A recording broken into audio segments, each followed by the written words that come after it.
کلبھوشن یادو مظلوم ہے یار، زیادتی ہوئی ہے اس کے ساتھ، کیونکہ معاملہ یہ ہے کہ غریب بچپن سے بھارتی فلمیں دیکھتا بڑا ہوا.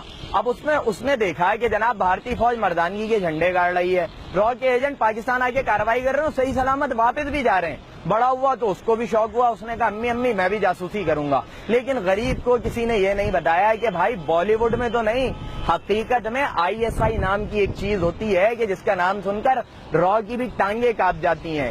مگر وہ بیچارہ پاکستان کو حلوہ سمجھ کر چلا آیا اور اس کے بعد گرفتار کر لیا گیا. اس نے بہت ساری باتیں اگلی اور کہا کہ مجھے کراچی اور بلوچستان کو علیحدہ کرنے کا ٹاسک دیا گیا تھا.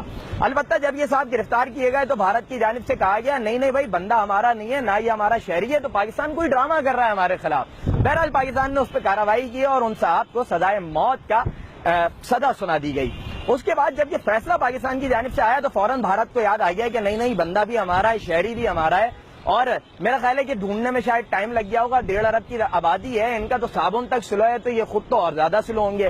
بہرحال اس کے بعد پاکستان کو دھمکیاں دی جانے لگی کہ سنگین نتائج بھگتنے پڑیں گے اور ہم کسی بھی حد تک جائیں گے. تو یہاں پر 2 باتیں ہیں. پہلی بات تو یہ ہے کہ بھائی پاکستان جس کو پھانسی دے رہا ہے وہ کون ہے؟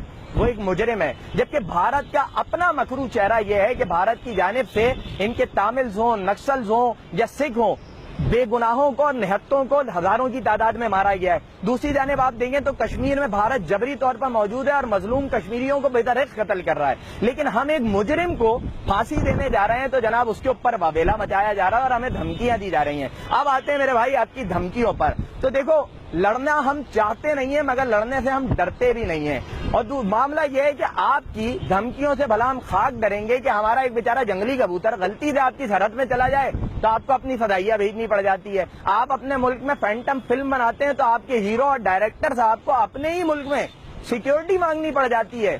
تو میرے بھائی ہم نے تو سنا تھا کہ اپنی گلی میں تو کتا بھی شیر ہوتا ہے. بہرحال آپ اس 20 کروڑ شیر دل قوم کا مقابلہ کیا خاک کریں گے؟ آپ کا باپ بھی نہیں کر سکتا. دوسری بات جو یہ ہے کسی بھی حد تک آپ جائیں گے تو انشاءاللہ اس کلبھوشن یادو کو تو پاکستان پھانسی دے گا اور اس جیسوں کو چن کر پھانسی دے گا. اور جہاں تک سنگین نتائج کی بات ہے کہ اگر آپ نے پاکستان کو میلی آنکھ سے بھی دیکھا نا تو پاکستان کی جانب سے ہندوستان کو ملک سے شمشان گھاٹ میں بدلنے میں زیادہ وقت نہیں لگے گا. کیونکہ یاد رکھو یہ پاکستان ہے، ہماری جان ہے. لہذا بیٹے اوقات میں رہا کرو اور بھاشن ذرا کم دیا کرو.